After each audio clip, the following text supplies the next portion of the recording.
वास्तव न्यूज में स्वागत है आपका। मैं हूं सरदार। मुझे पूछे कि आज कोर्ट में एक प्रेस मीट रखा गया है, ताकि ये प्रेस मीट इसलिए ताकि कर्नाटक में दूसरे स्थान पर यानी कि लोक अदालत में आप कॉम्प्रोमाइज इतने केसेस हो गए हैं। आज उस केस के लिए अब यहाँ पर डिस्ट्रिक्ट जजेस अब ए हरीश अब उनका ये कहना है, ताकि बहुत सारे बातें उन्होंने विजयपुर को इतना अच्छा जान ले चुके हैं, ताकि एक डिस्ट्रिक्ट जज होते बावजूद भी आज उन्होंने एक ट्रैफिक के लिए जो उन्होंने कहा है, ताकि ट्रैफिक अब कानून उल्लंघन इतना होने लग गया है ताकि कोई भी कानून का परवाह नहीं है।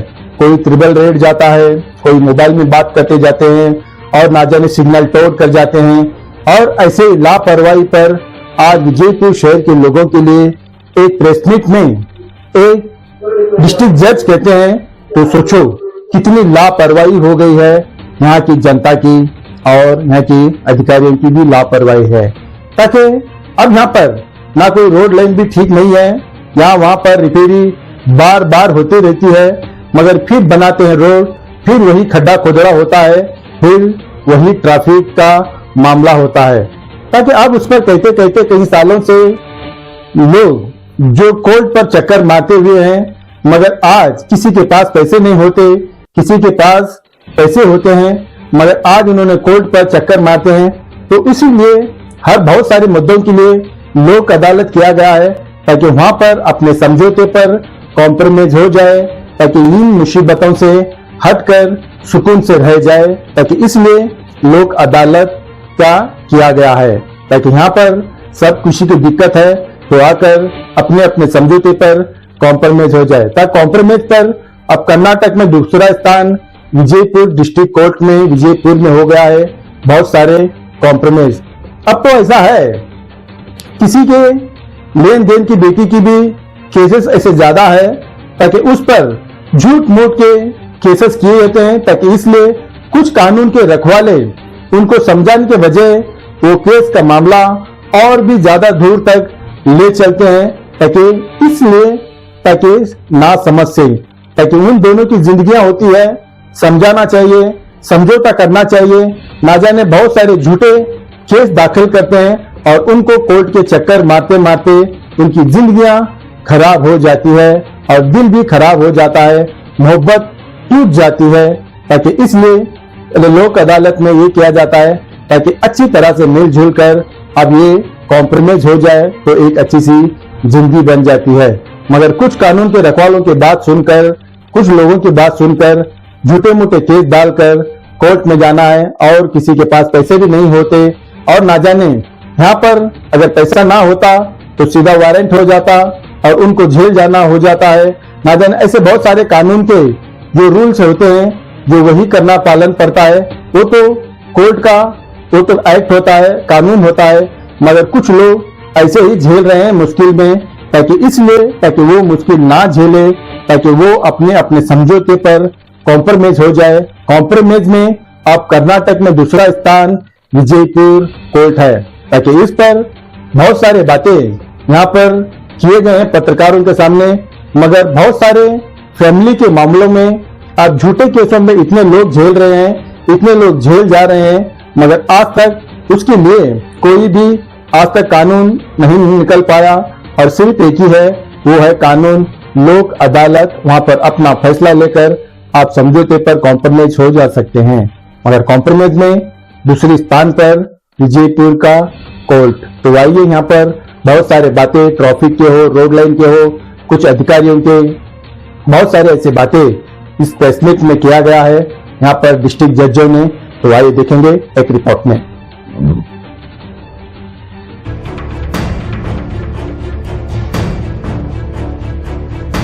ಕೂಡ ನಾನು ಪ್ರೆಸ್ ಮೀಟ್ ಮಾಡುವಾಗ ತಾವೆಲ್ಲ ಬಂದಿದ್ದೀರಿ. ಯಾಕೆ ನಾವು ಮಾಧ್ಯಮದವರನ್ನು ಕರೆದು ಈ ಒಂದು ಪ್ರೆಸ್ ಮೀಟ್ ಮಾಡ್ತಾ ಇದ್ದೇವೆ ಅಂತ ಹೇಳಿದ್ರೆ, ಈ ರೀತಿ ರಾಷ್ಟ್ರೀಯ ಲೋಕ ಅದಾಲತ್ ಆಗ್ತಾ ಇದೆ ಅನ್ನುವಂತ ಒಂದು ಸುದ್ದಿಯನ್ನ ಪ್ರತಿ ಹಳ್ಳಿಗೂ ತಲುಪಿಸುವಂತ ಕೆಲಸ ತಮ್ಮದು. ಕಾರಣ ತುಂಬಾ ಜನರಿಗೆ ಏನಾಗುತ್ತೆ ಅಂತ ಹೇಳಿದ್ರೆ ಈ ತರ ಒಂದು ಫೋರಂ ಇದೆ ಅನ್ನೋದು ಗೊತ್ತಾಗೋದಿಲ್ಲ. ಒಂದು ವೇದಿಕೆ ಇದೆ, ನಾವು ನಮ್ಮ ಲಿಟಿಗೇಷನ್ ಅಮಿಕೇಬಲ್ ಆಗಿ ಸೆಟಲ್ ಮಾಡ್ಕೋಬಹುದು, ರಾಜಿ ಮಾಡ್ಕೋಬಹುದು ಅನ್ನೋಂಥ ವಿಚಾರ ಗೊತ್ತಿರೋದಿಲ್ಲ. ಆ ಕಾರಣಕ್ಕೋಸ್ಕರ ನಾವು ನಿಮ್ಮನ್ನೆಲ್ಲ ಕರೆದು ಅವರ ಜವಾಬ್ದಾರಿಯನ್ನು ನಿಮಗೆ ನಾವು ಕೊಡ್ತಾ ಇದ್ದೇವೆ.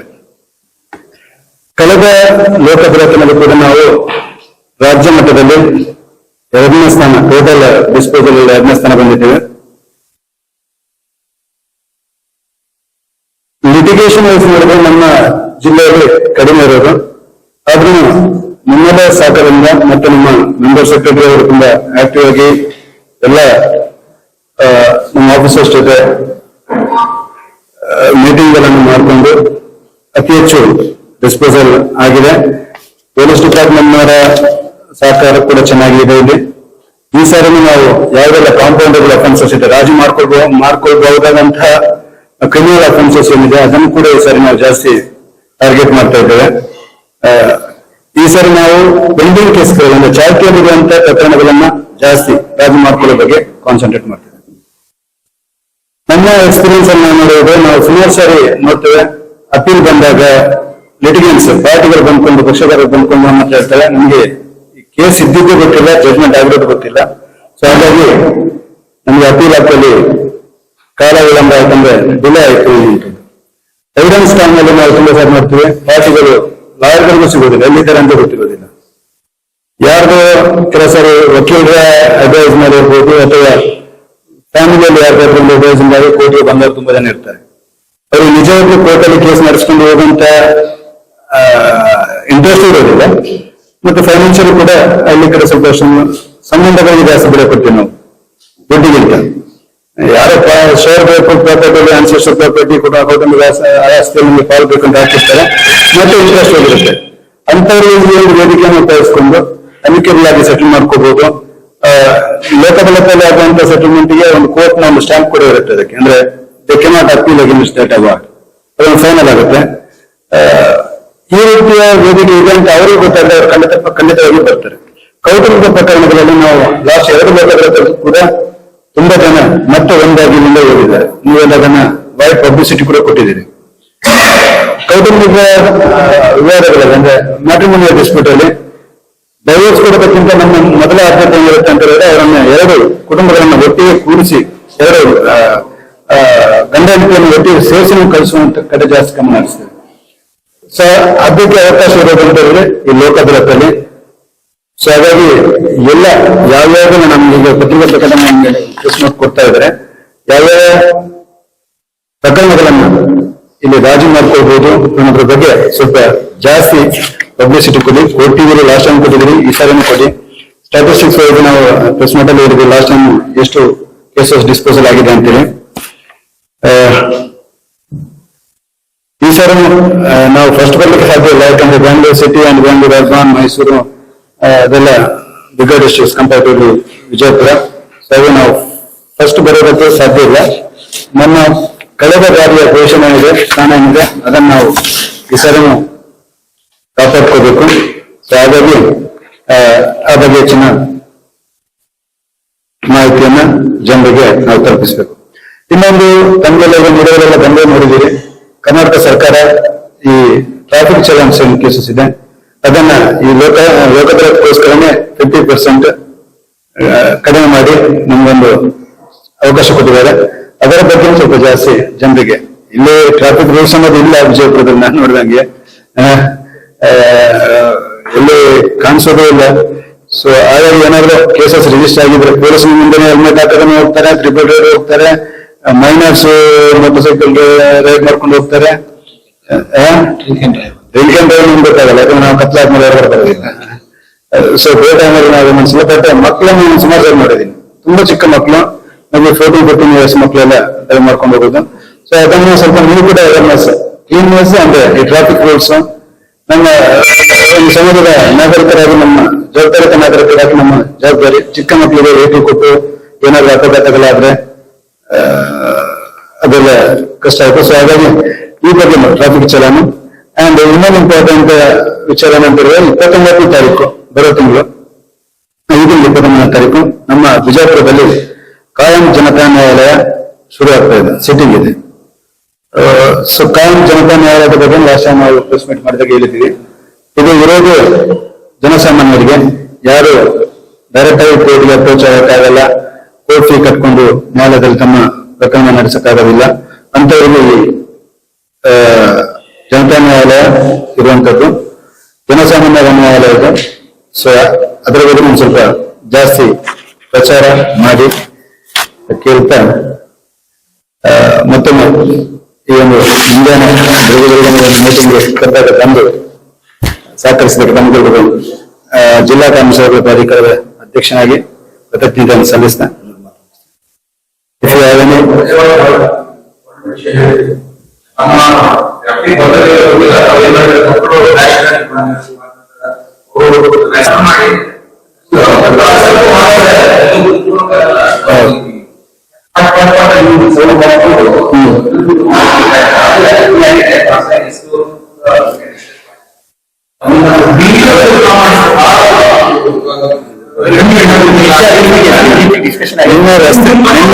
ನಿನ್ನೆ ರಸ್ತೆ ಸುರಕ್ಷತೆ ಬಗ್ಗೆ ನಿನ್ನೆ ಡಿಸಿ ಅವರು ಮತ್ತೆ SP ನಮ್ಮ ಮೆಂಬರ್ ಸೆಕ್ರೆಟರಿ ಅವರು ಇದ್ದಾರೆ, ಅದರಲ್ಲಿ ಒಂದು ಮೀಟಿಂಗ್ ಆಗಿದೆ. ಇವತ್ತಿನ ಪೇಪರ್ ಎಲ್ಲ ಬಂದಿದೆ, ರಸ್ತೆ ಸುರಕ್ಷತೆ ಬಗ್ಗೆ.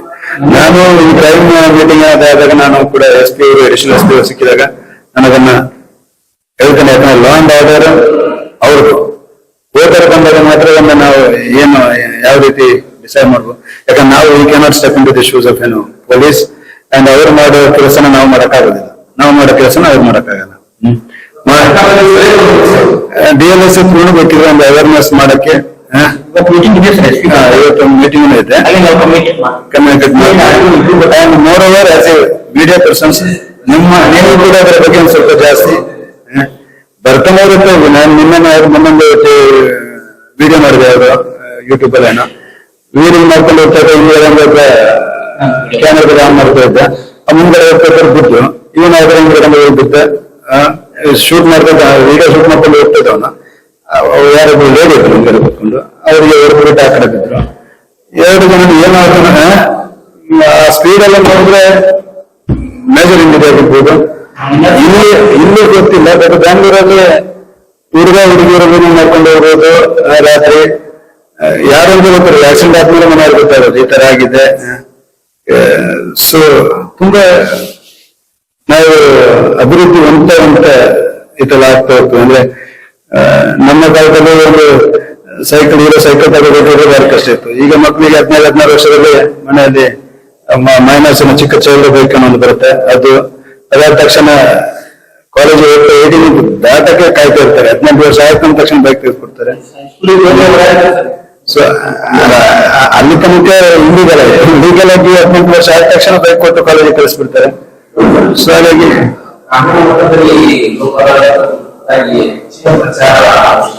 ಖಂಡಿತ ಆಗುತ್ತೆ. ಯಾಕಂತ ಹೇಳಿದ್ರೆ it should reach the last person of society. ಅಂದ್ರೆ ನಮ್ಗೆ ಸಿಟಿಯಲ್ಲಿರೋರು ಇಲ್ಲಿರೋರಿಗೆಲ್ಲ ಗೊತ್ತಾಗುತ್ತೆ, ಲೋಕದಲ್ಲತ್ತ ಆಗ್ತಾ ಇದೆ, ಸ್ವಲ್ಪ ಎಜುಕೇಟೆಡ್ ಆಗಿದ್ದಾರೆ ಗೊತ್ತಾಗುತ್ತೆ. ಹಳ್ಳಿ ಜನಕ್ಕೆ ಗೊತ್ತಾಗಲ್ಲ. ಈ ರೀತಿ ಒಂದು ಕಾರಣಗಳು ಸುಮಾರು ಇರುತ್ತೆ. ನಾನು ಲಾಸ್ಟ್ ಟೈಮ್ ಕೂಡ ಹೇಳ್ತೇನೆ, ಕೆಲವು ಸಾರಿ ವಕೀಲರುಗಳು ಕೂಡ ಹೇಳೋದಿಲ್ಲ. ಒಂದು ಕೇಸ್ ಸೆಟಲ್ ಆಯ್ತು ಅಂತ ಹೇಳಿದ್ರೆ ನಾನು ಕೂಡ ವಕೀಲನಾಗಿ ಬಂದಿರೋದು, ನಮ್ಗೆ ಒಂದು ಕೇಸ್ ಮುಗಿಯುತ್ತೆ ಅಲ್ಲಿಗೆ. ಸೊ ಆ ಕಾರಣಕ್ಕೆ ನಮ್ಗೆ ಆದ್ರೆ ಅವ್ರಿಗೆ ಬೆನಿಫಿಟ್, ನಮ್ಗೇನು ಅಷ್ಟೇ ಅಂತ ಬೆನಿಫಿಟ್ ಏನಿದೆ, ಲಾಭ ಏನಿಲ್ಲ. ನಾವೇನೋ ಅವ್ರಿಗೆ ಲಾಯರ್ಗಳಿಗೇನು ಎಕ್ಸ್ಟ್ರಾ ಫೀಸ್ ಅಥವಾ ಒಂದು MLC ಕೇಸ್ ಡಿಸೈಡ್ ಮಾಡ್ಕೊಂಡು ನಾವು ಅಡಿಷನಲ್ ಏನೋ ಅವ್ರಿಗೆ ಇನ್ಸೆಂಟಿವ್ಸ್ ಏನು ಕೊಡೋದಿಲ್ಲ ಲಾಯರ್ಗಳಿಗೆ. ಅಥವಾ ಇನ್ಫ್ಯಾಕ್ಟ್ ಅವ್ರಿಗೆ ಲಾಸ್ ಆಗೋದು, ಇಂಟ್ರೆಸ್ಟ್ ಇದೆಲ್ಲ ಬರುತ್ತೆ. ಸೊ ಹಾಗಾಗಿ ಆ ಕಾರಣಕ್ಕೂ ಎಲ್ರಿಗೂ ರೀಚ್ ಆಗೋದಿಲ್ಲ. ಮೀಡಿಯಾ ಥ್ರೂ ರೀಚ್ ಆದ್ರೆ ಈಗ ಸ್ವಲ್ಪ ಅವೇರ್ನೆಸ್ ಬಂದಿದೆ. ಲೋಕದಾಲತ್ ಅಂದ್ರೆ ಏನು ಮಾಡೋದು ಗೊತ್ತಾಗಿದೆ. ಲೋಕದಾಲತ್ ಯಾವ ಕಾರಣಕ್ಕೆ ಬೆನಿಫಿಟ್ಸ್ ಅನ್ನು ಒಂದು ಸಣ್ಣ ಎಕ್ಸ್ಟೆಂಟ್ ಎಲ್ರಿಗೂ ಗೊತ್ತಾಗಿದೆ. ಸೊ ಅದು ಇನ್ನೂ ಜಾಸ್ತಿ ಜನಕ್ಕೆ ತಲುಪಬೇಕು ಅನ್ನುವಂಥದ್ದು.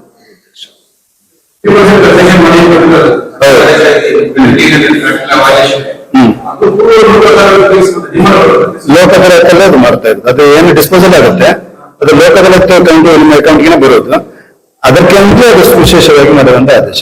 ನಮ್ಮ Karnataka state legal service authority secretary ಅವರು ಫೈನಾನ್ಸ್ ಸೆಕ್ರೆಟರಿ ಅವರು ಮೀಟಿಂಗ್ ಮಾಡಿ ಸ್ಪೆಷಲ್ ಆರ್ಡರ್ ಮಾಡ್ಕೊಂಡು ಮಾಡಿರೋದು. ಅದರ್ವೈಸ್ ಗವರ್ಮೆಂಟ್ ನವರು ಕೂಡ ರೆಡಿ ಇರಲಿಲ್ಲ ಕೊಡಕ್ಕೆ. ಈಗ ಏನ್ ಮಾಡಿದ್ರೆ ಅಂತ ಹೇಳಿದ್ರೆ ಆಲ್ರೆಡಿ ಒಂದು ಜನರಲ್ ಪರ್ಮಿಷನ್ ಕೊಟ್ಟಿದ್ರೆ 2 ಲೋಕದಾಲತ್ಗೆ ನಾವು ಈ 50% ಡಿಸ್ಕೌಂಟ್ ಅನ್ನು ಕೊಡ್ತೀವಿ ಅಂತ ಕಾರಣಗಳಿದೆ. ಯಾಕಂದ್ರೆ 6 ತಿಂಗಳ ಆದ್ಮೇಲೆ ಲಾಪ್ಸ್ ಆಗ್ಬಿಡುತ್ತೆ. ನೀವು traffic cases within 6 months repair ಮಾಡಿಲ್ಲ ಅಂದ್ರೆ ಅಷ್ಟಿಗೆ ಡೇಟ್ ಆಗಿ ಹೋಗ್ಬಿಡುತ್ತೆ.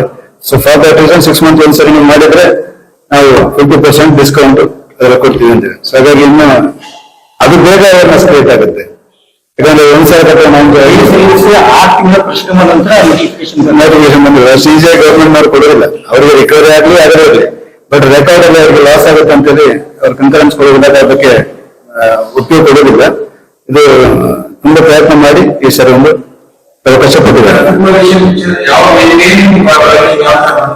ಎಲ್ಲ ಬರುತ್ತೆ, ಎಲ್ಲ ಟ್ರಾಫಿಕ್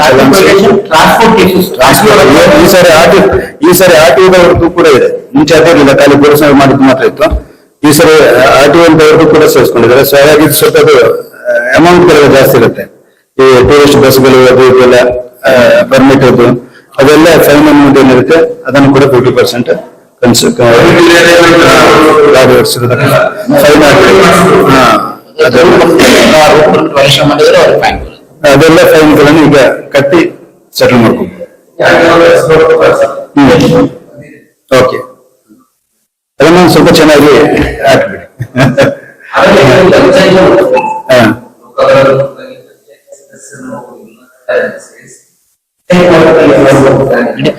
ಈಗ ಆಲ್ರೆಡಿ ಒಂದು ಮೀಟಿಂಗ್ ಆಗಿದೆ ಮೊನ್ನೆ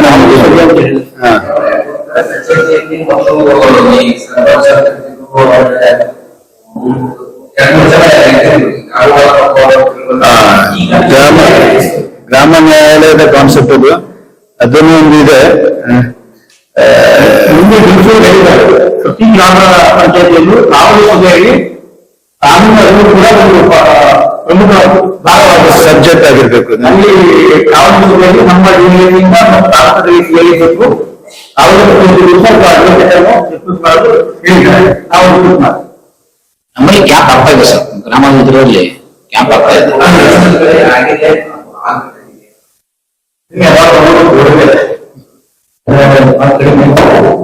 ಜನಗಳಿಗೆ ಅಲ್ಲ ಈಗ ಏನಾಗುತ್ತೆ ಅಂತಂದ್ರೆ ಫಸ್ಟ್ ಯಾಕಂದ್ರೆ ಈ ಅಕ್ಸೆಸ್ ಟು ಜಸ್ಟಿಸ್ ಅನ್ನೋದಿದೆಯಲ್ಲ ಅದು ಈಸಿ ಆಗಿದೆ, ಮುಂಚಿನ ತರ ಅಲ್ಲ.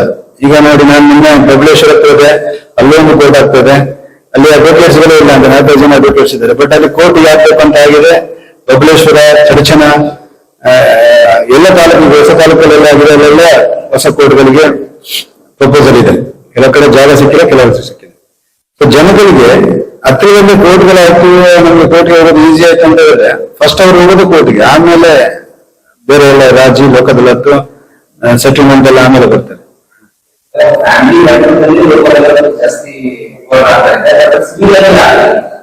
ಸಿವಿಲ್ ಪೆಂಡಿಂಗ್ ಕೇಸ್ಗಳಲ್ಲಿ ಆಗ್ತಾ ಇಲ್ಲ ಅಂತ ಹೇಳಿದ್ರೆ ಸುಮಾರು ಕಾರಣಗಳಿರುತ್ತೆ. ಕೆಲವು ಸರಿ ಟ್ಯಾಕ್ ಕೊಡ್ಬೇಕು, ನಾವು ಮದುವೆ ಮಾಡಿದಾಗ ಫ್ಯಾಮಿಲಿ ಪಾರ್ಟಿಷನ್ ಸೂಟ್ಗಳಲ್ಲಿ ಮದುವೆ ಮಾಡಿದಾಗ ದುಡ್ಡು ಖರ್ಚು ಮಾಡಿದ್ದೀವಿ, ಹಾಗೆ ನಾವು ಚಿನ್ನ ಕೊಟ್ಟಿದ್ದೀವಿ, ಹೊರ ಕೊಟ್ಟಿದ್ದೀವಿ, ಅದೆಲ್ಲ ಮ್ಯಾಕ್ಸಿಮಮ್ ಡಿಫೆನ್ಸ್.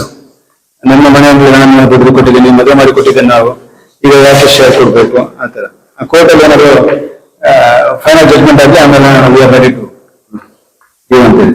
ಈ ಸರಿ ಪಾರ್ಟಿಷನ್ ಸೂಟಲ್ಲಿ ಈ ಸರಿ 1082 ಕೇಸ್ಗಳು ನಮ್ಮ ಬಿಜಾಪುರದಲ್ಲಿ ನಾವು ರಾಜ್ಯಕ್ಕೆ ಅಂತ ತಗೊಂಡಿದ್ವಿ. ಅದೇ 113 ಲಾಸ್ಟ್ ಅದೇ 113 ಲಾಸ್ಟ್ ಪಾರ್ಟಿಷನ್ ಸೂಟ್ಸ್ ದಾದಾ ಕೇಳಿ ಹಾಕಿರುವಂತಹ ಕಾರ್ಯಗಳಲ್ಲಿ 113 ಕೇಸ್ಗಳು ಲಾಸ್ಟ್ ಟೈಮ್ ಸೆಟ್ಲ್ ಆಗಿದೆ. ಗುಡ್ ನಂಬರ್ 113 ಕೇಸ್ ಅಂತ ಹೇಳಿದ್ರೆ ನಾವು ತಗೊಂಡಿರೋದು ಲೋಕದಲ್ಲಲ್ಲಿ ನಾವು ತಗೊಂಡಿದ್ದು. ಅಂದ್ರೆ ಯಾವ ನಾವು ಎಲ್ಲ ತಗೊಳ್ಳೋದಿಲ್ಲ. 1 ಲಕ್ಷ ಕೇಸ್ ಇದೆ, 1 ಲಕ್ಷ ಕೇಸ್ ನಾವು ಅವತ್ತು ಕರೆಯೋಕ್ಕಾಗಲ್ಲ. ನಾವು ಯಾವ್ಯಾವ ಕೇಸಲ್ಲಿ ಚಾನ್ಸ್ ಆಫ್ ಸೆಟಲ್ಮೆಂಟ್ ಇದೆ ಅದನ್ನ ಮಾತ್ರ ತಗೊಂಡಿರ್ತೀವಿ. ಅಂಥದ್ದನ್ನು ತಗೊಂಡಿರೋದ್ರಲ್ಲಿ 113 ಕೇಸ್ ಲಾಸ್ಟ್ ಟೈಮ್ ಡಿಸ್ಪೋಸಲ್ ಆಗಿದೆ. ಮನೆ ಸೂಟ್ಗಳು ಸುಮಾರು ಸ್ಪೆಸಿಫಿಕ್ ಪರ್ಸನ್ ಸೂಟಲ್ಲಿ 181 ಕೇಸು ಕಾಂಟ್ರಾಕ್ಟ್ ಕೇಸಸ್ ಇದೆ, ಸೇಲ್ ಅಗ್ರಿಮೆಂಟ್ ಮೇಲೆ ಆಕ್ಷನ್ ಬಂದಿರೋ ಪ್ರಕರಣಗಳಿರುತ್ತೆ, ದಾಳಿಗಳಿರುತ್ತೆ. ಅದರಲ್ಲೂ ಕೂಡ 118 case 181 case last time decide ಆಗಿದೆ. ಸಿವಿಲ್ ಸೂಟ್ ಕೂಡ ಆಗಿದೆ. Matrimonial case 15 NC case divorce ಕೇಸ್ಗಳಲ್ಲಿ. Motor vehicle accident claims case, insurance case, ಅದರಲ್ಲಿ 543 ಕೇಸ್ಗಳು 103 ಕೇಸ್ಗಳು ಲಾಸ್ಟ್ ಟೈಮ್ ಡಿಸ್ಪೋಸಲ್ ಆಗಿತ್ತು. ಸೊ ಮ್ಯಾಕ್ಸಿಮಮ್ ಮಾಡ್ತಾ ಇದ್ದೇವೆ. ಬಟ್ ಅದೇ ಡಿಪೆಂಡ್ಸ್ ಅಪಾನ್ ಅಡ್ವೊಕೇಟ್ಸ್ ಮತ್ತೆ ಲಿಟಿಗೇನ್ಸ್ ವಿಲಿಂಗ್ನೆಸ್ ಮೇಲೆ ಎಲ್ಲ ಇರೋದು. That's not a process.